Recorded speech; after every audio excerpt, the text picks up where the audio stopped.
Hey, what's good, people? This is the Option Podcast. This is episode 145. That looks like Wendy Jones. She's been here before. That guy right there, that looks like Mark Fishman. We're going to find out. Guys, the episode starts right now.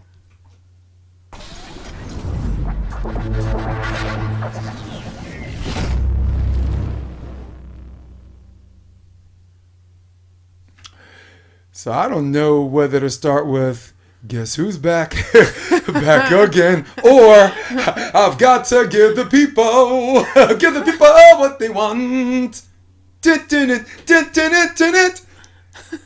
Ladies and gentlemen, it's Mark Fishman, American volleyball coach, USA Volleyball resident savage, and also joining us, doing a little moderation and questions and Q&A and putting her 2 cents in. Be better. And the Optimist Journal, Wendy Jones. Welcome, guys. What's up, people? Thanks for having us. Absolutely. Nice. So she asked you, because we had a great conversation before we started recording, right? She's like, when did you move out here? And I was like, hold on.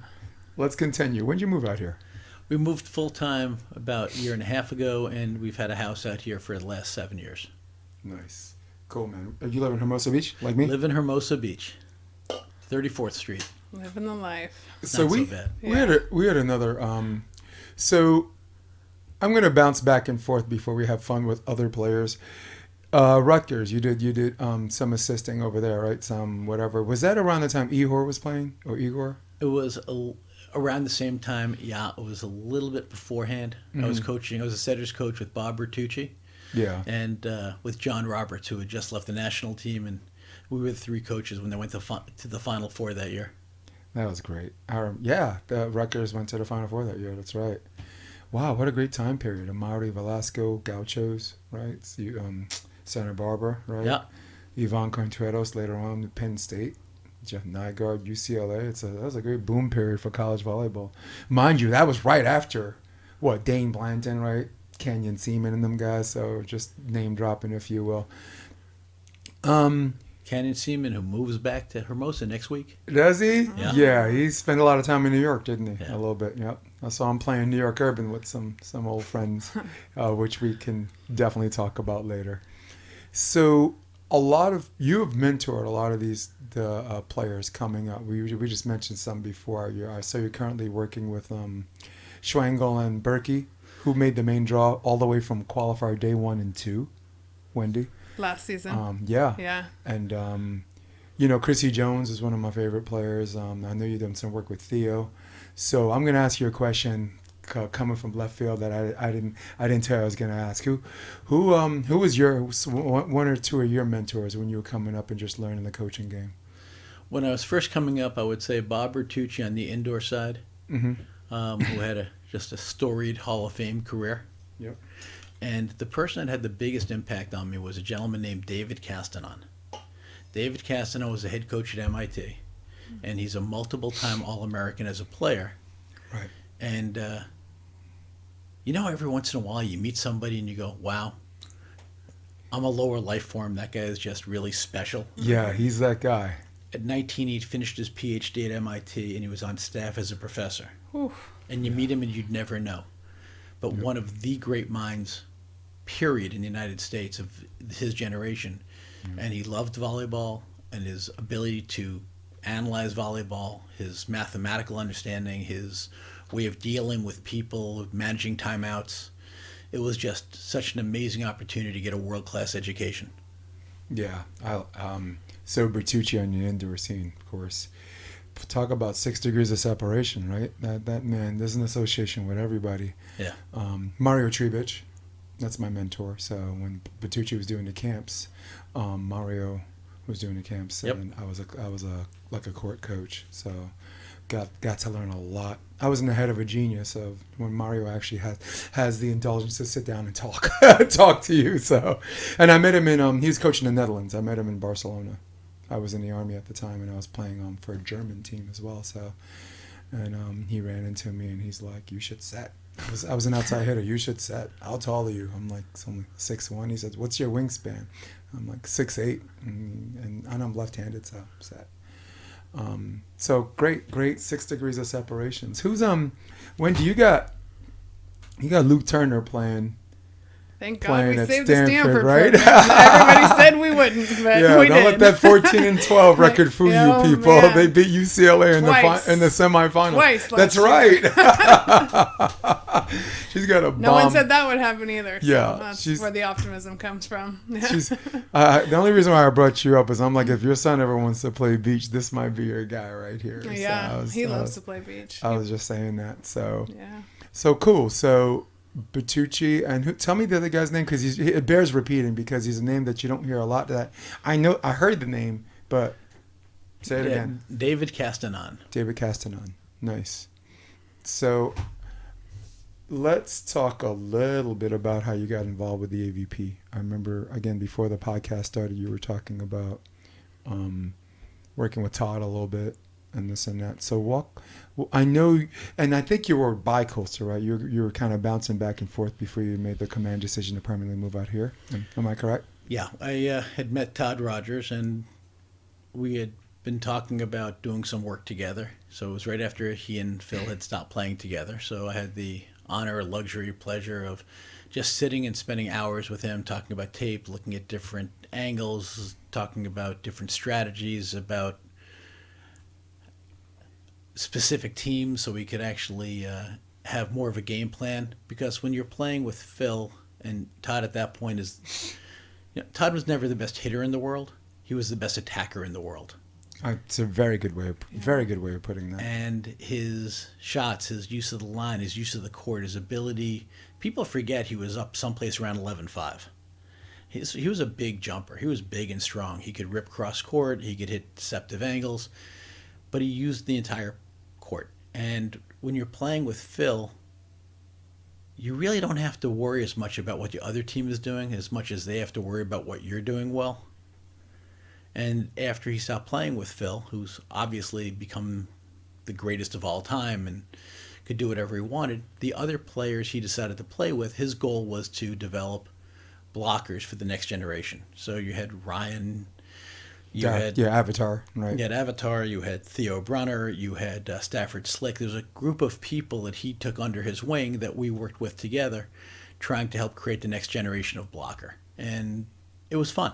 So I was coming out here I was flying out on Wednesday nights and leaving on Sundays, and we were doing double sessions on weekends, and I was going back and forth and just having a great time coaching, traveling, being part of some just amazing, not just friendships, but teams, real teams, sense of commitment, sense of loyalty. And to this day, all of those people who we've mentioned are very dear friends of mine. It's pretty cool.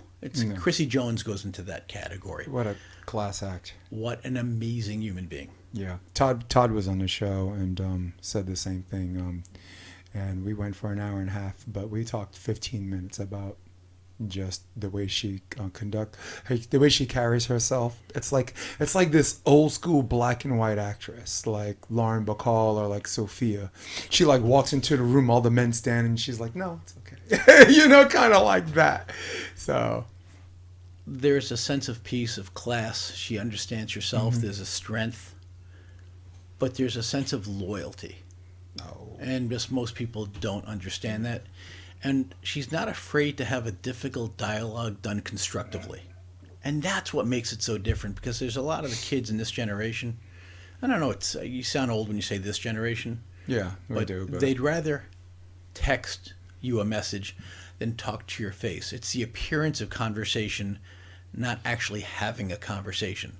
And that's something that she is old school. She really, if something bothers her, you're going to know it. If something's not done constructively, you're going to know it. And it really becomes, as a coach, incredibly easy to focus on her needs because she's clear. She understands them too. It's really cool.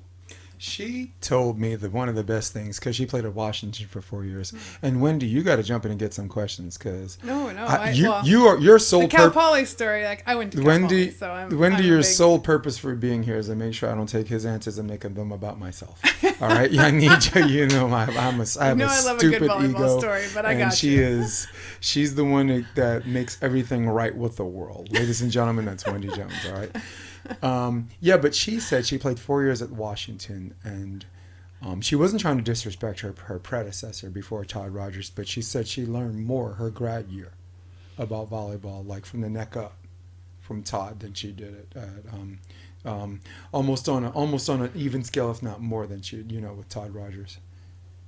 Todd's an intellectual. Yeah. And he applies that intellectual process to anything he does seriously. Mm-hmm. I'm proud he's my best friend. And I don't say that lightly. Yeah. And when you talk to Todd, if you ask a thoughtful question, you will get a thoughtful answer. Nice. Yep. Mike Zaldio says, "No way, my man. I was looking forward to AC. Let me know when you're back." He's watching us live. We're doing like 20 minutes live as a hook. So Mike Zaldo, I guess he knows you. He says, "No way, he says the man, my man," and he says, "Was looking forward to Atlantic City. Let me know when you're back." I'm back. Said that. He says, "I'm back." Yeah, Todd's building quite a program there at Cal Poly. Yeah. I look at those beach courts and I'm an alumni, and I'm like, oh my gosh, that campus was already my favorite place on earth, and now that he's building quite a program and pulling in a lot of great players. He won Coach of the Year in 2021, deservingly so. You take a look at Cal Poly.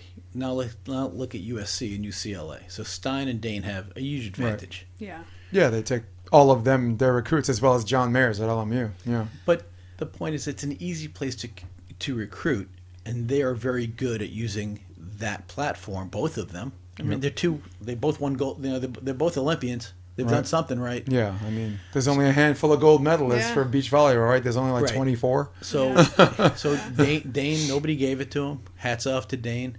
Yeah. Hats off to Stein. What you see is what you get. His integrity is fantastic, and he's done a wonderful job building a program. Cal Poly is in Stanford.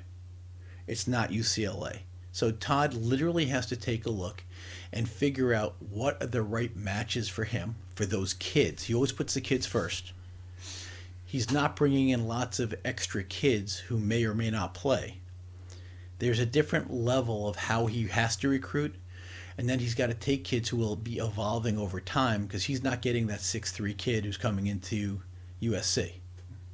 So when you take a look at what he does, and you take a look at what a Derek Olson's building, what a John Mayer's building, what a Todd Rogers has built, there's a reason why they're there. Or Kristen Rohr, or Russell Beth Brock. Van Fleet, Russell or Russell. Brock. Let's go to the Midwest. Yeah. Yeah. Right. I mean, you see exceptional people building exceptional programs. Yeah. It's pretty cool what's happening in this game. Yeah. And I think those other campuses, not that SC and UCLA are not, I enjoyed watching them all season and they're amazing. But they pull a different kind of an athlete.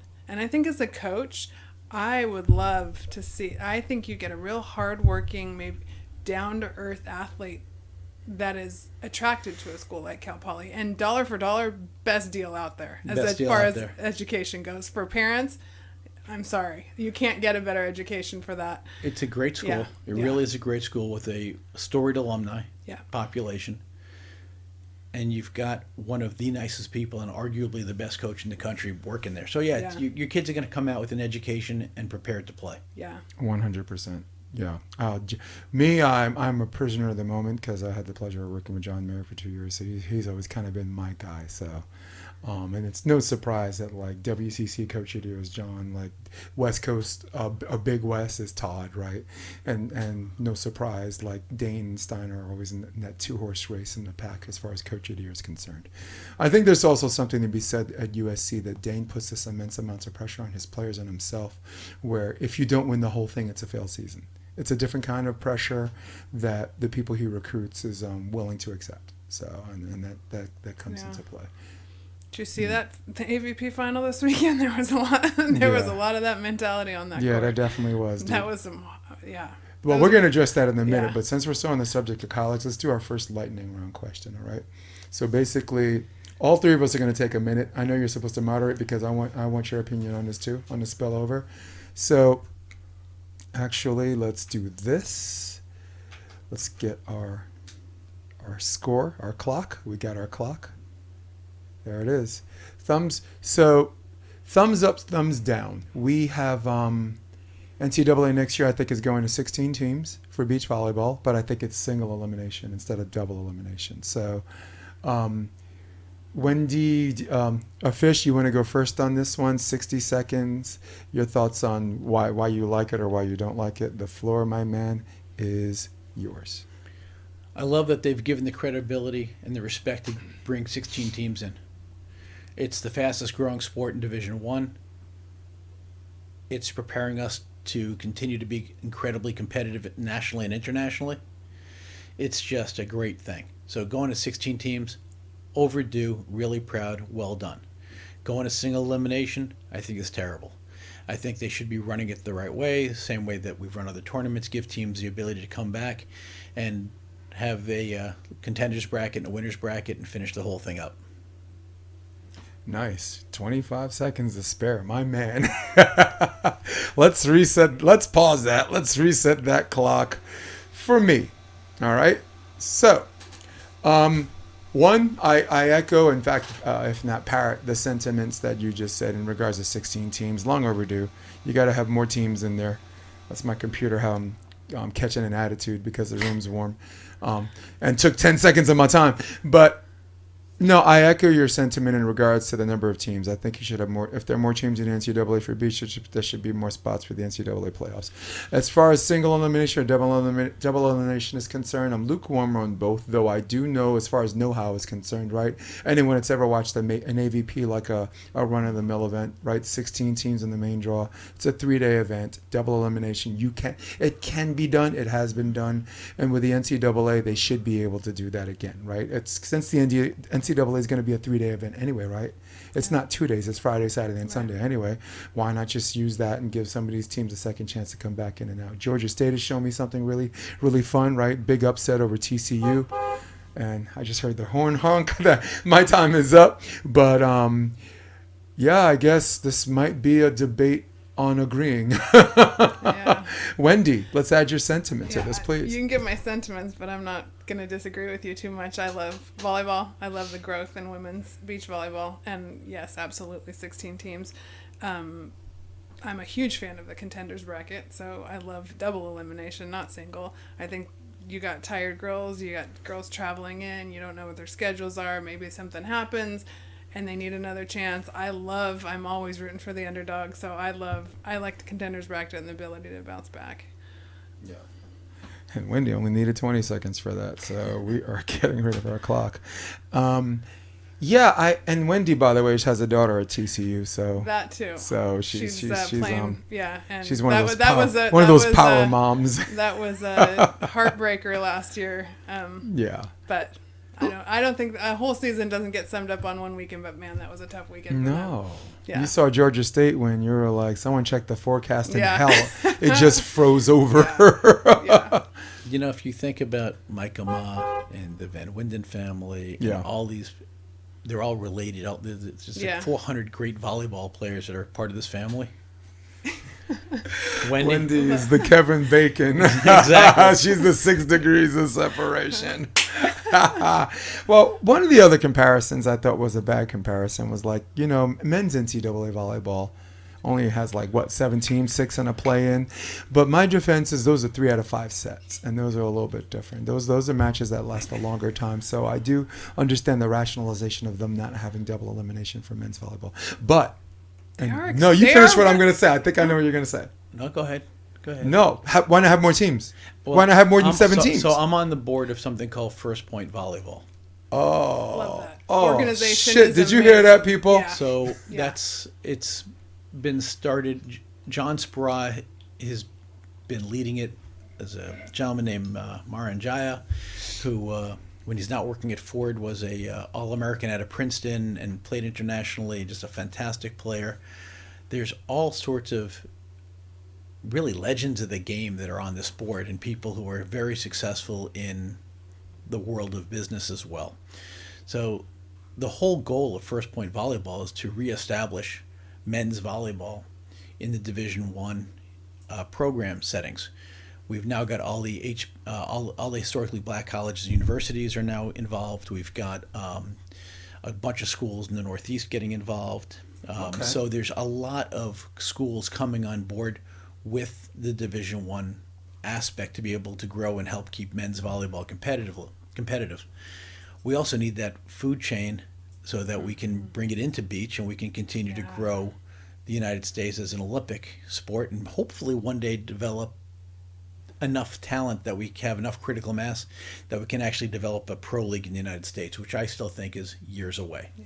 For men's, we're talking about? For men's and or women's. They All keep right, trying cool. women's pro leagues, but they keep trying to run them in large formats, large venues. You don't have the revenue to do it. You need to do it in small venues. Do it in small places. Make it economically sustainable, and then you can grow it. Stop looking at the WNBA was funded and is funded by the NBA. Right. So the fact is, if you don't have that kind of food chain bringing in economic resources, you fail. So you need to run it not just because I want to get paid because I'm a volleyball player, but I also have to be able to build the grassroots business so that it can succeed. I agree. And I think you're seeing a lot of people really working on that right now. It's a You pretty guys- cool opportunity. You guys ran an amazing tournament in Austin this past year. For collegiate volleyball, they ran contingent with a juniors tournament, and a lot of the crowd and post-COVID, the crowd that Stanford Hawaii game drew was over 2,000 people. It was lights out amazing, and so many young boys that had never seen men's volleyball at the collegiate level. It was so well done. And the AVCA, which is run by Kathy DeBoer, Yeah. who to me is the person, the squeaky wheel, who really helped and motivated women's volleyball to be a Division I sport. Yeah. And I'm just the biggest Kathy DeBoer fan. She originally got me to write my first check and then get involved with First Point because she and her husband did, not just with the AVCA, but personally as well. Her leadership in the development of volleyball at the next level and tying it in with First Point and tying it in with all these different resources, she's amazing. So if you can Very support cool. the AVCA, do it. What does having Stevenson declaring themselves an NCAA men's volleyball program mean as far as a launching point? Is it much ado about nothing with this being you being closer to more of that wheelhouse? I'd like to think I know a little bit about everything because I ask a lot of questions and I got my nose in everybody's business, but and Stevenson, we both know. I mean, anyone that's been watching Stevenson and that community, that volleyball community at Stevenson at the university, knows that they're a bunch of savages. Don't let the D3, don't let those three little lines fool you next to the D, man. There's some real freaking ballers out there, dude. And I worked at Baruch College, so I had a chance to see them, with the Stack family, and I had a chance to see.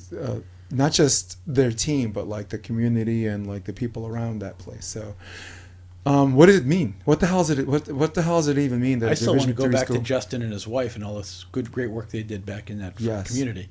Yeah, But the Stack family, man. Yeah, Justin and Allison. Yeah, I'd like to hear about that. I don't know much. we will, That's right up my alley. dude. I'm an authority on that. Justin and I played at Hunter together. But that was the thing, which is, again, some people don't let themselves lose. You have to kill them. They're not going to quit. Yep. So true. And most people don't have killer instinct. They talk Right. about it. They don't really have it. They have victim instinct. Yeah. They're good until it's tough, and then they get nervous and they pull back. And meanwhile, this other person on the other side of the net who's worked really hard, they're just not going to stop working. And that's the Stack family. Right. And everything they did was to bring better kids, raise the level of accountability. It was never going to be an elite program, but man, they were not there to lose to you. You had to beat them, and that's what I love about great coaches. Yeah.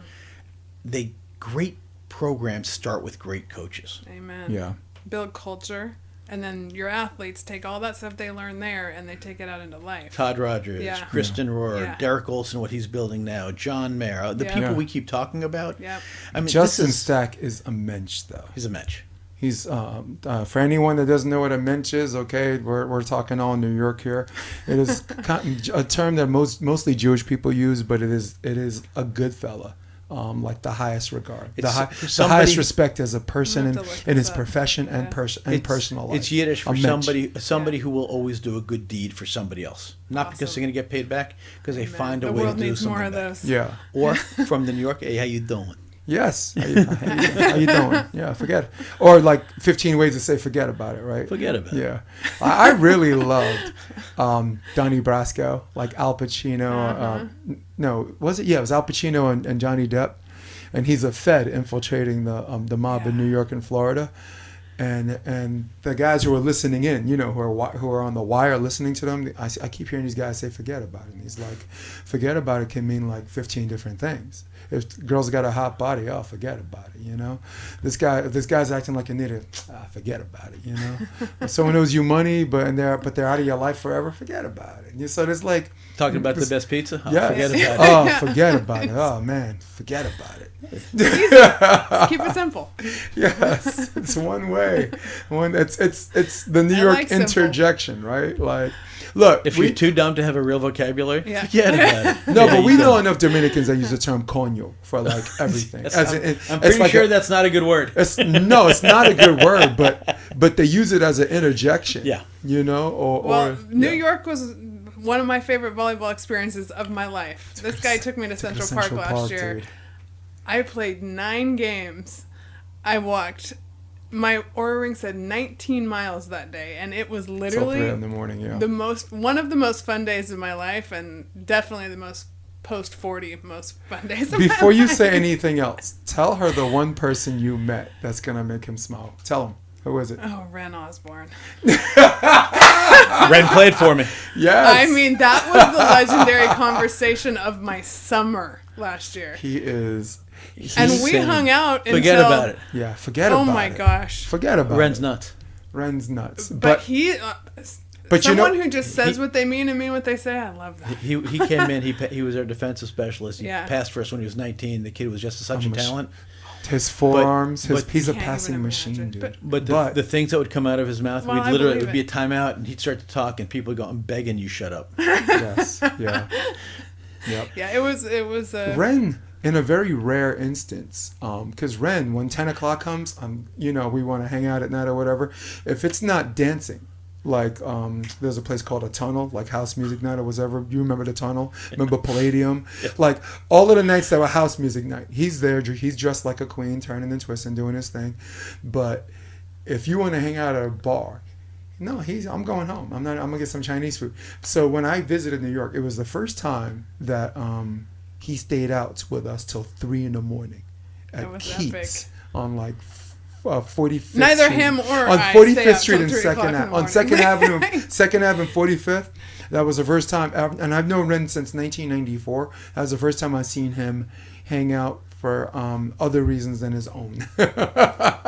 You know, but she was intrigued. I didn't have all the experiences with him that you did. I was Yeah. kind of running a program. No, we but played with a bunch of guys. He was the young kid. I don't think he fully knew who he was yet. Yeah. It was a different stage. You're in right. life. Yeah. And He but the one does. thing that was obvious is he was a true gifted talent. He was as good of a passer as anybody, Yeah. That And, platform is. Yeah. and he was just funny and nuts. He was just a great addition to a team. He made the team better. You mentioned something about people working hard and the hard work they put in produces this level of results that command everybody's respect and attention. And it's so weird that like it's always the guy who everyone says is too undersized, right? Like we're Taylor Crabb. We're going to talk about Taylor Crabb in a minute, right? But Taylor Crabb's 6'1", 6'2", right? He won Player of the Year at Long Beach State. He's indoor, not six, right? He's never been 6'2" unless he's standing on a book. Thank you. Gracious. Let's just use the term graciously listed. Okay. Riley Salmon, right? 6'1", another guy graciously listed. Never played NCAA volleyball. Wound up on the U.S. national team as the captain, no less. And anyone that follows men's volleyball like I do, they're not beating Serbia Montenegro without him lighting it up. He did like 2 power dinks down the line, and then like some out of system ball he hammered line, and then a go ball for match point. It was 14-13. They needed a point, and they ran a perfect go ball, the middle bit with the middle, and he just sunk it. And so yeah, but he won that quarterfinals. David Lee won that semis, right? Remember the block kill, and then Clay Stanley won, against Brazil. But yeah. But these are dogs in the fight, so I was trying to go somewhere with that. But you talk about undersized guys. Karch. Yeah. Karch in both of his teams, but he was the best player in the world. Yeah, he's Todd Rogers. He's God, right? In our world. Todd Rogers, the best attacker in the world for 7 or 8 years. Yep. It gets easy to forget how good the big guys are, though. It's true. And it's not as glamorous when you're Pat Powers and you're reaching 12-3 or 12-4. Right. You're doing what you're supposed to do. Clay Hitting Stanley. the ceiling in the Coliseum. So the point is, the little guys, it's always more spectacular when you watch Stephen Curry dunk. Yeah. Yeah. But, again, none of these guys win without having 5 guys on that team. Yeah. Or probably 6 or 7. Yeah. Who are all, you don't realize all the little things they do because they're doing them right. They don't look spectacular. They're in the right place. They're doing, how many balls does David Lee touch as a blocker? Forget as a hitter. How many balls is he just slowing down Like so that redirect, somebody is bringing it back into system? How many times is That's he the touching American way. Right. So you look at those, you never win by yourself. No. Look at the 88 team, right? They were the best control block team. They weren't even. Craig Buck was the tallest guy on that team, right? Doug Partee is a 6'4" middle, so control block was one of their big things. And if they needed the stuff, they just moved Karch to that side. Now the women's team is taller than that. Yes, right? Yeah, no doubt. Wow. Speaking of Karch, huh? How about games changed? Yeah. Yeah. How about the speech, Wendy, that Karch gave after the women Oh, won the indoor gosh. gold medal? He kept saying they did it, not Highlight we of did the it or whatever. Olympics. And we grew up, we saw the introverted Karch that was quiet or whatever, and then he'll rage out here and then Rhode Island. Remember him? When he took down the net? Yeah, remember he took down the whole net system? Jesus, that's a freaking YouTube video I should be putting up right now. In fact, on the edit, guys, I'm just going to put that up just for fun. But for him to open up on a different level of celebratory, like an exhale, and he couldn't get words out. Yeah. Wendy, he couldn't. It was so genuine and it was so selfless. Like he really was so happy having those for those women to get that gold medal because they've fallen short. So, and you've heard the stories of falling. That was short. their first ever. That in their Olympics. That was it. Yeah, and it really was just a genuine. That was just a coaching moment. Yeah, Of 3 silvers and 2 bronze. Yeah. You know how sometimes you have those moments in your life that are bittersweet. You can't believe how good it is, but still. So Yeah. I played against Karch a bunch of times in the last round of Open Nationals. I remember every one of them. He can't remember those 10 minutes. Yeah. Yeah. So as a player, I remember his intensity. It didn't matter how much they were winning or losing by. He played every point in the moment, and it was only that point, and the intensity was burning. And his ability to keep people with him, not alienate them. Todd, when Yeah. Todd's playing with Phil, was very quiet. It was very hot. And you talk to Phil about it, it was very intense. You talk to the people who played with Karch, it was very intense. He brought that to the beach as well. So it's fun that I was able to play on the other side of the court against him at the open round, at the last round of nationals, and it's bad that every time I did, he knocked us out. I had lunch with him a few weeks ago, Really. and the evolution of Karch Kiraly as arguably the best player indoor that you've ever seen, and one of the greatest outdoor players. He's my top 3 American goat for beach. He's top 3 right there. And but when I had the pleasure of sitting and talking with him at lunch, as good as a player as he was, that's what he's morphed into, this great coach, loving his program, thoughtful, caring. We had a whole conversation about not the starting 6, but what do you do with the kids who are coming through and aren't going to make it? What do you do to help them? How do you help them grow and exist after they're you were number 4 on the depth chart. Now you're number 5. You're going the wrong way. You're going to go pros. How do you help them? How do you protect them? Just an amazing human being. There's nothing in the world like a great player that's willing to humble himself and hit the reset button when he decides to be a coach. Like, everyone thought Karch's career started as an assistant coach on a national team. No, he was doing club. He was in the grind, the SCVA grind, doing more with less, losing games or whatever. All these other club coaches like, I just beat Karch's team or whatever, and this and that because they don't know any better. And he literally hit the reset button, did it that way. And then, hey, Karch, it's time. Quit messing around with club. Come with you in the national team. Boom. So talk about a guy who could have used his greatness and started here and played glorified babysitter for like good players. But no, he learned where people need improvement from the club scene. Watching girls literally grow, figuratively grow, psychologically grow, that led him to coach some of these girls that he picked. Because he got a lot of pressure, coach. He got a lot of blowback for who he chose to be on that team and not be on that team. I'm going to give you the floor in a minute, but I want to finish by saying this. Karch put himself in a situation where if he's going to be responsible for the loss, at least let him be the shot caller. Never put yourself in a position where you're not in charge of something, but you're responsible if shit goes wrong. The floor is yours. What I would say is that because of his success as a player, because of his success as a thinker, when you think of the great thinkers and you look at the men's indoor coaches and where they've come through, Karch had access to everybody. So it didn't matter if it was Doug Beal or John Kessel or pick the great coach, insert great coach's name here. Dumphy, yeah. Pick the great coach. Yeah, whoever it is. But what he did that winners do is he didn't become one of them. He took what he wanted from them and he made it his. And I could not be more proud of him as a volleyball fan. We all wanted to see that team win. Yeah. And we all wanted to see him get it. And we wanted to see the women who were involved get it. So it was really cool to watch. Yes. It was just heartwarming as an American to watch that Olympics. Yeah. Wendy, something you want to say about that Olympics? Oh. I mean, first of all, Micah Hancock. Yeah.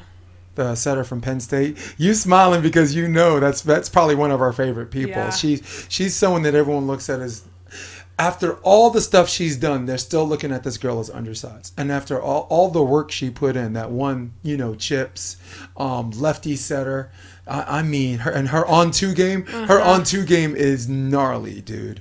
And when they put her in the game because the setter got hurt, right, and she had to play a match. When they put her in the match, that girl had a little bit of anger. She had a little bit of anger.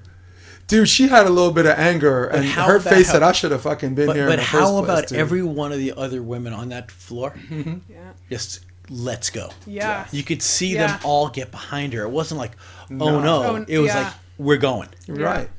But in the rare occasion where women is driven more by sisterhood and camaraderie, and men is driven by leadership, this is the girl that actually, in almost a man move, said, did lead. Think about that. I mean, additive to what you're saying, not contrary. No, I'm with you.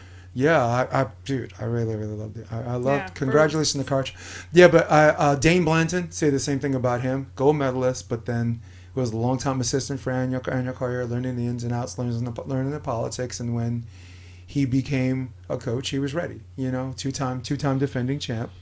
In fact, he's the only male player to have an AVP championship, a gold medal, and an NCAA crown as a coach and player. No other player holds that distinction. So. Okay, so talking about lunch partners, I had lunch with Dane last week. So I hope this proves. I hope this goes to show that if you buy me lunch, I'm coming. Yes. So I think Dane graduated. When do we got to get him lunch? I think he graduated either 10 or 11 players last year. Right. Yeah. And what's cool about it, including Tina, right? Yeah. While we're sitting there, all these young kids are coming in that didn't even expect 6'2", 6'3", 6'3", 6'4", and these are his recruits. So this year they're going to be good. Yeah. But a couple years. But wait till you see them in 2 years. Yeah. You're right. So I'll be. I mean, his girls are good. Those second year players are going to be savage right now. Savage. Yeah. So it's going to be fun to see who wants to throw rocks at the SC program because you just graduated 10, and this is his first year without Anna's recruits. Right. And Because that's how you know who's a good coach. Right. It's the year after that one. Yeah. Correct. And Yes. it's going to be really cool to watch how good SC is going to be in 2 or 3 years. Yeah. Because they're going to be Savage. savage. He instilled a competition system. There are a lot of girls that are in juniors right now wearing their dorky USC visor cap. I'm like, they're going to USC, they're going to USC, and I'm like, that don't mean you playing. Endless summer, Duran. I was one of Duran's skills coaches. All right, I had 3 of our girls. Eden McCoy, Ava Kruchek, and Tatiana are all at USC. And I bet you $100 none of those girls are starting in the pairs tomorrow next year. Maybe Ava, I don't know, maybe not. Natalie, UCLA, also endless summer. She's pair 4. She was ready, and she pulled the biggest gangster move ever because everyone thought she was going to go to USC because Anna recruited her sister, 6'3", Karina. Because the word on the street was the sisters were tight. So, it's great. Tell her, look, if I can teach a 6'3" girl how to play and get her sister, that's Anna Collier. I'll tell you one thing. And Anna, for the people who are listening, some people like her, some people don't. Yeah. I happen to like her. Me too. But even more than liking her, I so respected the program that she built. Yep. Some people didn't like it. Some people loved it. She created a program where she was pretty truthful with people. Look, you may not play, but if you want to play for the team that's the best team, you want to play for me. She believed everything she said. I think there was integrity to what she said. Doesn't mean a lot of people have to like it. Yeah. I really have enormous respect and appreciation for who she is and what she built. I believe I heard her once say you can't be a prima donna and lose. You can only be a prima donna and win. And I think she was super necessary for a school like USC, which was and is the hotbed for recruiting, the mecca of beach volleyball, whatever, to take some of these girls who have no respect for some of their coaches their club coaches because they think they know more. Come to USC with their chest taken out like they're gonna start, and then you run into someone like her like.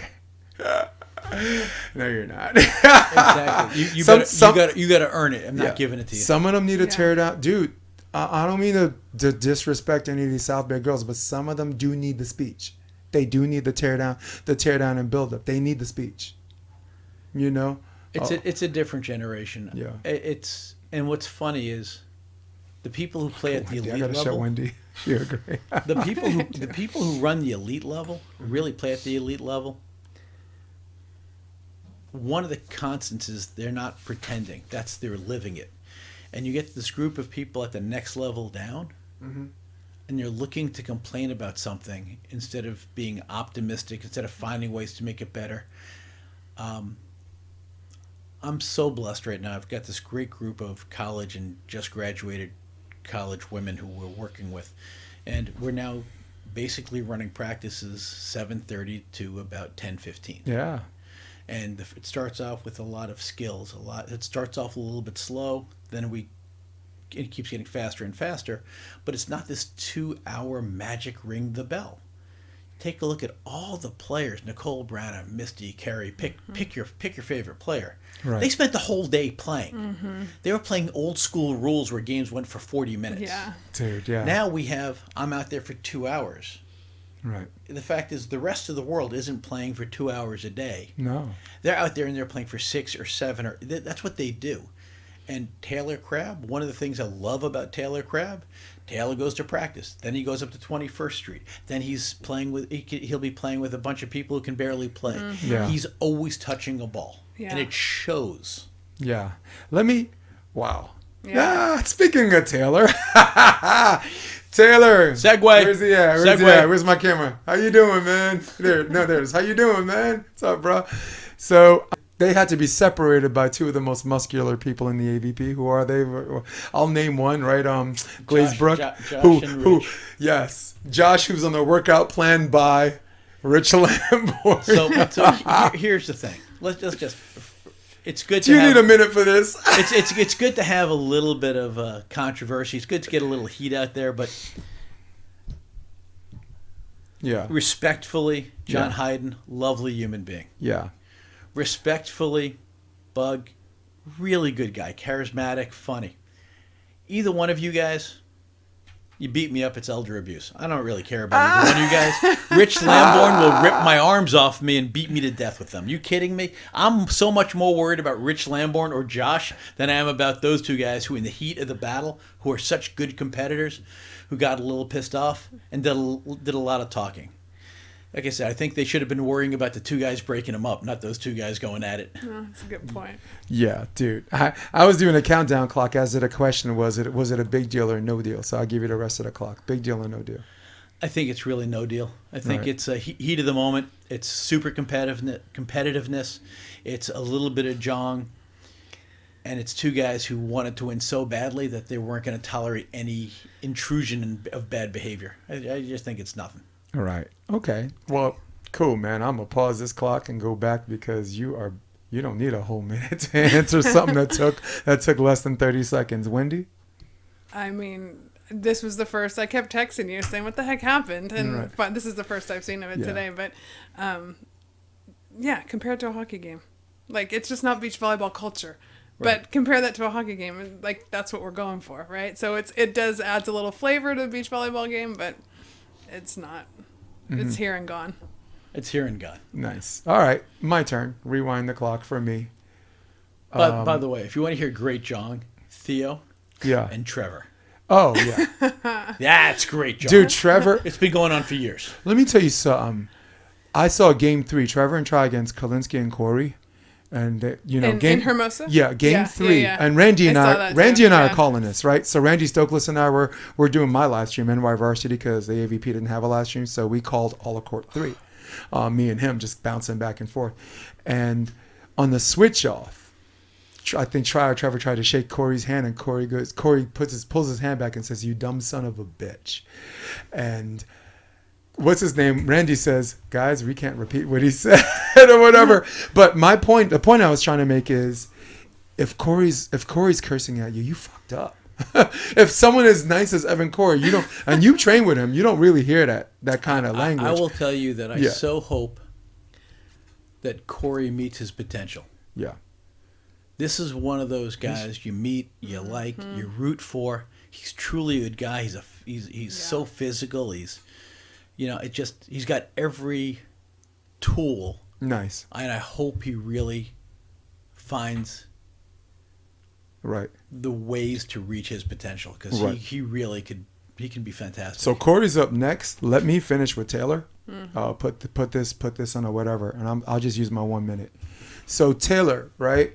One of the most respectful brothers I ever met. On his worst day, he meets his media obligations, and he always shows everybody respect commensurate, I guess, for how Daddy Crabb raised him, all right? On his best day, when he won the AVP in New York, he gave me the first interview the next day, which was a 25-minute interview, a month after I said neither he or his brother were going to win one this year, okay? So that's a testament to his thick-skinnedness or whatever and this and that. So now, with that being said, with 30 seconds left, as to the question of whether was it shameful, embarrassing, or was it just part of the game? The answer is that's a false dichotomy. It's both. It was shameful and embarrassing, and everybody loved it. We're human beings. We love train wrecks. Jersey Shore had 5 fucking seasons, okay? Seinfeld, Jerry Springer, right? Voted the worst show on television and celebrating its 15th season, Jerry Springer. So I have not had a chance to talk to Taylor, so all the things I want to say and really, really like lay into him and have fun out of fairness to the guy, I will just poke fun and not give a serious answer, but it was shameful and embarrassing. Yes. And people loved him, and people loved them for it. All right. I mean, but if you actually look at the video, my first take was like, man, bro, this bro got a screw loose, because the way he just stopped randomly and just approached him. But I don't know what John said to him. I don't know what Hyden said to him. But it doesn't even matter. The guy's 6'0". He's got a bionic shoulder. He's a great volleyball player. He's not a good volleyball player. Yeah. And for him to play at 6 foot at that level, he's always got to be at 100%. Right. You can't coast. No. So he's playing for real. He qualified for an Olympics. Everything he does is at 100%. Yeah. And guess what? Yeah, so he came out with as much edge as he's got. I'm okay with it. You gotta have that edge, or you're not getting to that level. Correct. Yeah. I am not okay with the sore winner, though. I'm okay with the trash talk, but this whole, and you see it in club, and maybe they're raising these kids like this, like shaking your hand and doing this stare like they're better than you and this and that, just kind of this demeaning thing where winning is not enough. I, as an East Coast guy, we've been in basketball games, right? We went to Rucker Park, and we've seen things where people had to be separated, but when the game's over, they looked you in your eye and they shook your freaking hand. Well, in New York, if they don't, it goes to the next level. But that's different. It's a different story. So that's the only caveat or the only problem I had. Since Taylor, you're my boy and I love you and I respect you. But since when the fuck is winning not enough? You know. Wait, I really want to talk to you. But I got to tell you, you come out here from. I competed my whole life. Right. I didn't need everybody to be my best friend. No. I've had people out here, oh, dude, why do you have to be like that? Well, you act like a jackass. Yep. And then I call you out. So I'm doing something wrong because I'm calling you out for being a jackass. Nope.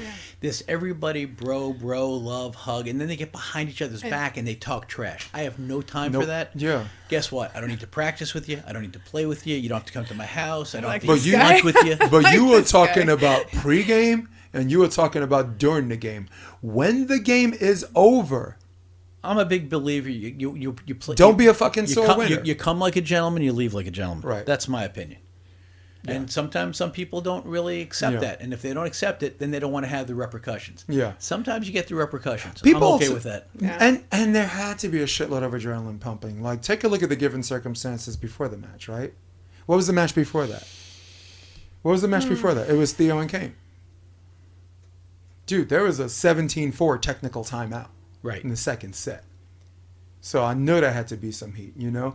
So that's on the court. Off the court, I'm tired of listening to some of these haters saying that, oh, Taylor should be Sanders should be a full-time defender somewhere else. And I'm like, this is the first year that they're a team. And excuse the shit out of them that they only finished second. On like the 4 tour stops, excuse the shit out of them that they only finished second as a new team. Dude. Playing Theo, who's healthy. Theo, for the first time, is healthy. Dude, you take a look at what the Taylors are doing and how much better they keep getting. Yeah. So guess what? And by the way, stay together, dude. Yep. Take a look at what's the constant. You had Jake and Taylor. Who's coach?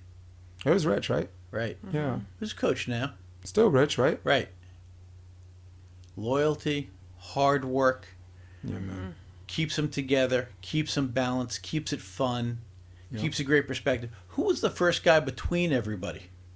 Oh, Rich. Rich, yeah. Rich the mediator, man. I'm glad Rich is muscular and nice. But, that's the point, which is it's easy to look at just the players. Mm-hmm. There's a reason why they're doing what they're doing. And, yeah, they have 2 fantastic athletes. They also have a pretty damn good coach. Yeah. Honestly, honestly, he's a very good guy, and the first guy between them was him. He's also earned the right to be called a good coach. Because when I first found out he was coaching Jake or whatever, and I'm like, okay, that's just a good old boys thing, right? He won a gold medal for indoor, good enough to qualify me to coach beach. But no, you're right. There is something very, very different and special about the work that man puts in off the court. Clearly, I'm sure living in a video room like a hermit. He knows his strengths. Right. If you talk to him, he knows his strengths. He also knows his weaknesses. And he doesn't play to his weaknesses, and he doesn't pretend that he's good at where he's weak. Right. He knows where he's good, and he stays where he's good. Yeah. And and again, I had the pleasure of coaching with him, with Theo and Casey Patterson one year. I saw it. And again, I learned a lot from Rich Lamborn. Hopefully he learned something from me. I doubt it. Probably about buying me lunch. Yeah. But beyond that, it's he's very, what he does well, he does very well. He does. Let him be an Olympian. It let him be a gold medalist. It's let him be a beach volleyball coach. It's not random. This guy works his ass off. He's really good about instilling teammate value too, right? Because like in 2008, okay, he's Olympian, but that team took every single person to win. I just told you. Riley Salmon, quarters. David Lee, semis. Reed Pretty. Reed Pretty against the Italians. The opening game against the Italians. The dude, it's like any second hit that was popped in the air behind his head. He one step back, boom. He looked like Ahmed on transition. It was unbelievable, wasn't it? Oh my God! But like you said, Reed Pretty, Riley Salmon, Ryan Millar. Had him on the podcast, and he talked about the fun run, the big smile on his face. Rich Lamborn against the Russian team, match point. Krasovnikov, what the hell is the opposite's name? It's just this. I'm impressed that he can No, do he's this. like a walking This encyclopedia. Oppo. of This is volleyball. unbelievable. It's No, unreal. but this Oppo Yeah. set 4, serve the ball, position 1. An ace, really just an ace. Rich comes out, just lunges out, right hand. In system, So a one pretty. arm on match point. Like if he misses it, that's a wrap. They're playing for the bronze. Boom, saves the freaking play. So it's Rich. But we Knew- talked knew- about knew guys. the value you had- of being a good but you teammate, talk too. about the guys who you had to kill because they're not going to quit. Right. Rich Lamborn, Yeah. Yep. Reed Pretty. Yeah. Reed Yeah. Pretty, Clay Stanley. You just that whole Riley. I mean, just Great moment They're for- they're not there randomly. Right. They've put themselves in the moment, and there's There's no fear. There's no boogeyman under the bed. Yeah. Yeah. They're there to win, and you have to beat them. They're not going to lose. The one thing I thought that made Clay a great opposite at the end, because 2004 was, you come with a chip on your shoulder, you're playing the international scene, then you get roofed off the court, and you're like, all right, I need to revisit this shit. Clay accepted that opposites get blocked a lot. All right, out of system set, right? Your libero's trying to pump one. You got three-man block Russian, and not just a 3-man block that has holes like Swiss cheese. No, the Russians. It's literally a wall. You're effed. Yeah. You're effed. Once he accepted that getting blocked is the life of a gangster, and just keep swinging, Yeah. because that's the opposite's function, right? And most world systems, right? That's your best offensive player, right? Once he learned that, then he started getting kills. He just started getting kills. He's like, all right, that's my life right now. Right? Everybody gets blocked, And think about all the teams too that have good three-person blocks, right? Serbia, Montenegro, Gerbic, always that third blocker coming out there. Block. His brother's a setter, right? Gerbic, so he's always out there doing that third block, and his brother, who's a setter, always coming out against the Oppo 3-man block, 6'2", blocking 6'8" dudes. Man, it's just ridiculous. So, yeah. But I love great teams, and the thing I liked about this particular American team, it wasn't driven by 1 or 2 players who are rock stars. Like 84, Pat Powers and Steve Timmons, right? 88, right? Now, Yeah. I'm going to go against you on that one. Please, because tell me. You had Pat Powers. You had a young Karch Kiraly. You Yeah. had Dusty Dvorak, the best setter in the world. Yeah, he had So hands like rocks, but he was the best setter, though. He ran a middle-based option offense, and he would hold the ball a little bit. And he was looking at their middle blocker. Their middle blocker's not up. He knew where his middle blockers were.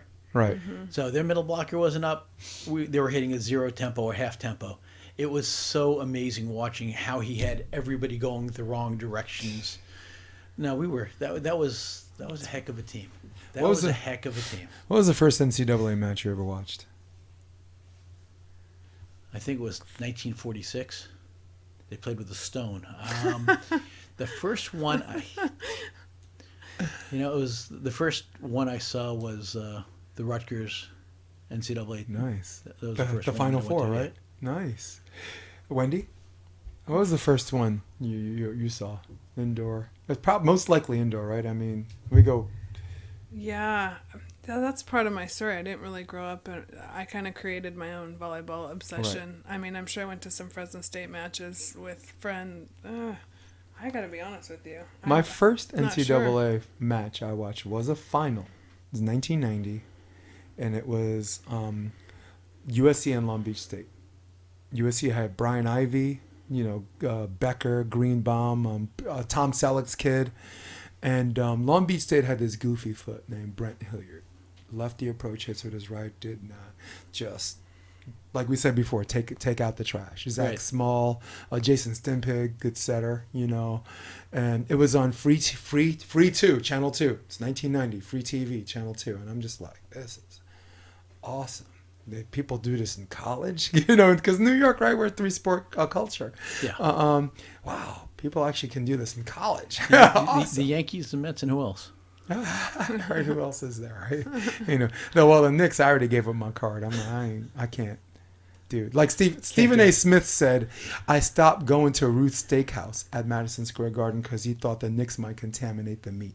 He said that's how bad it's gotten for him. When Steve Cohen, who just bought the Mets, turns around and buys the Knicks, I'll start going again. Thank you. Wendy heard me say that too. When Dolan sells the team, come see me. You know, but hey, LA's a good place to be a Lakers fan. So, we want to finish with 60 seconds of lightning rounds. I got 4 questions over there, but you can add whatever you want. So, the 3 of us, we're going to take 60 seconds. I'll answer one at a time until the clock expires. So let's reset this clock again. Actually, I got the horn, that whatever. So, Wendy, anything you want to add after that? Because you always have really fun ones. All right? Yeah. God, my brain's full these days. Let me give me a second. I'll do it. Wendy, I could carry that water. Something will come to me. So, question 1, go. Freeze or no freeze? No freeze. No freeze. The fact is, it was a cool idea, but we got to play by the rules of the world. We got to prepare our players to play by the rules of the world. Yeah. Good point. How about you? I stay present. I like no freeze. You like freeze, no freeze? Okay. Yeah, I got used to it, and then I got unused to it, so it's fine. Go ahead, Wen. Yeah. Pool or beach? Beach. Beach, I gotta say now. New York, I hated the beach, but now it's our office. That's my office. That's where I love being there. I love the vibe. I love the people. Yeah, everything about it is just fantastic. Yeah, I grew up in the pool, but I live at the beach now for a reason. So yeah, I'm beach now. And even when you're done coaching, even when you're done playing, there's so many nice people, and you go by, you say hello. It's a place to make friends. It really is such an amazingly warm, good, holistically good place. Healthy. Yeah. Yeah, I know. I like this. Yeah, community. Agreed. Last good book you read? Last good book I read. I reread Dune recently. Oh. So if you're a science fiction fan, and I saw the TV show, so I reread the book, and just the complexities, the intricacies, the ability to take you to a different place, the ability to... It's a different version of Game of Thrones. Yeah. But it's just so well done, so well written. Cool. Last book I read. How about you, Jay? Well, I don't even like reading, so I give everybody the same answer. It's been a minute, even though I just started reading Scars and Stripes by Tim Kennedy. Dude, that was going to be mine. Ooh, she got M&M's from 8 Mile. I got lots of books for you, though. Just like M&M I got from lots 8 of Mile. books, but that book... I said everything she was going to say. No, that book is... All right, so good. So, all right, last good book I read is Laura Hildebrand, Unbroken. They made a movie out of it. It's about a guy, Louis Zamperini, who I think one of the first few guys to break the 4-minute mile, and wound up grew up here. Yeah, Torrance. Yeah, and his plane crashed, and he survived the ocean for like 3 months, and then wound up on the wrong side of the ocean. You haven't seen this? So he wound up... Just watch the movie. So it's basically out of the frying pan into the fire. He was wound up... Unreal. He was in the ocean stuck in the ocean for almost 3 months, and then wound up in Japan, and then wound up in a prison camp the next year. He survives. It did not break him. The guy lived till like 99 years old or some crazy shit. And the airfield over here, Zamperini Field, is named after him. Down PCH.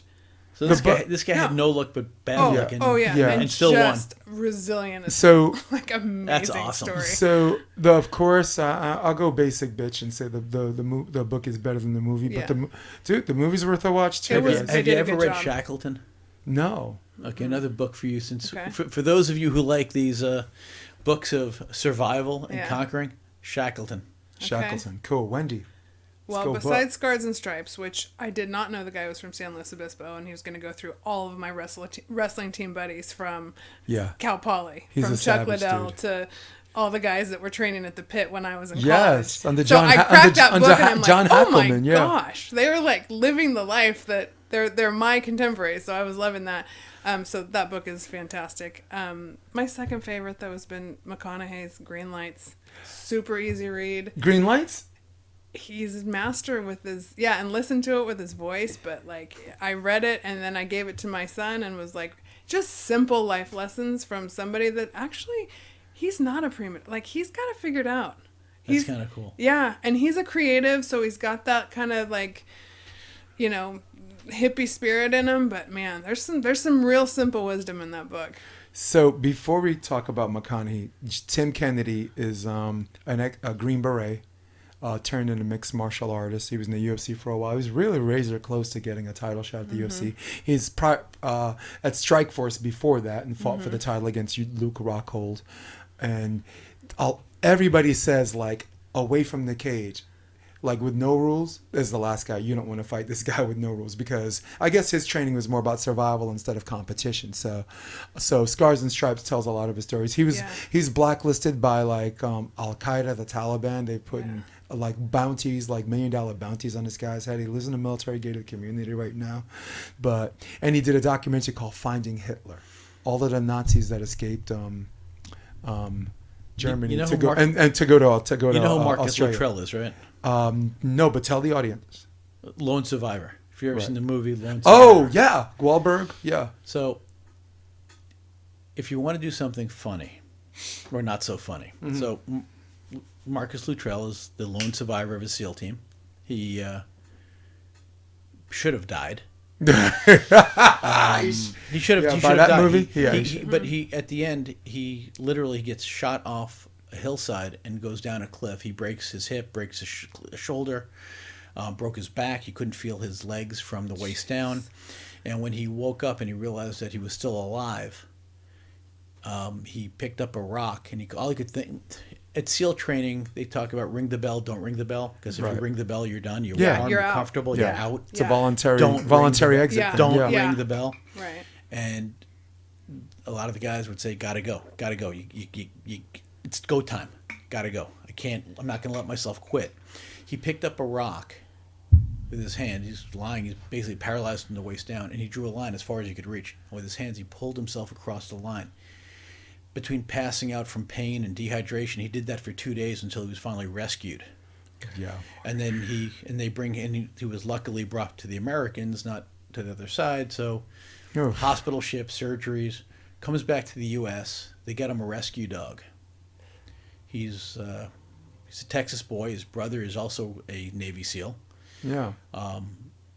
Anyway, long story short, they got him a rescue dog, and he hears a bang, and he goes outside, and somebody shot his dog. And these two idiots with a gun shot his dog for no reason. So if you Google Marcus Luttrell 911 call, you can hear the call as he's on with the police, and he's talking about as he's chasing these people. They shot my dog.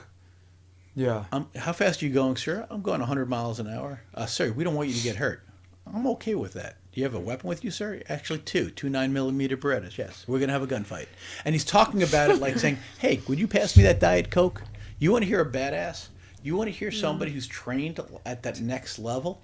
Yeah. There's no fear. There's nothing holding back. No. You better get him first." And he's not threatening. He's just stating fact. So when you talk about one of the things I send all of the players that I coach is, and I will forward it to you when we're done with this, is there's a bunch of Navy SEAL sayings. And to me, they're basic sayings about how you never give up. Yeah. I'm a Gulf War vet, so I'm not a SEAL or anything, but as someone who's every male member of my family served in the military, and my kid sister just did two tours in Afghanistan. Thank you for your service. Man. Hey, vets will say anytime. It's almost to us it's equivalent to us giving you a ride to a gas station when you ran. The answer is anytime. But you are right. There is a mentality that comes with CRC, like the academy, where even the best members of the Spec Ops community are ringing that freaking bell voluntarily. But when you get through that what he just said, I'm not threatening you. It's a warning. I'm letting you guys know it's not going to go your way. But I wanted to go back to something else human. And, well, maybe not human, but the crazy thing about you don't have to be an animal lover to have this instill anger to find out if someone shot your dog. Like No. I don't have a pet, but if I'm a 911 operator and I'm telling him, hey, calm down, and he says they shot my dog, I'm gonna be like, go. I understand. Go get. Oh, fuck him up, dude. Go get him. Well, I have a bunch of friends who are tier 1 guys, and or ex tier 1 guys, and they have a saying, which sometimes violence is the answer, Right. Yeah. and it's unfortunate because for all of us who live in this kind of community, it should never be the answer. Right. Unfortunately, in the world we live in, sometimes it is the answer. And sometimes you're put in situations where you're not dealing with rational people. You're not dealing with people who care about your life or your family's life. Yeah. Going back to the Taylor Crabb thing, they got mad, they jawboned, they walked away. They'll bust each other's chops. Yeah. They're two good guys. Yeah.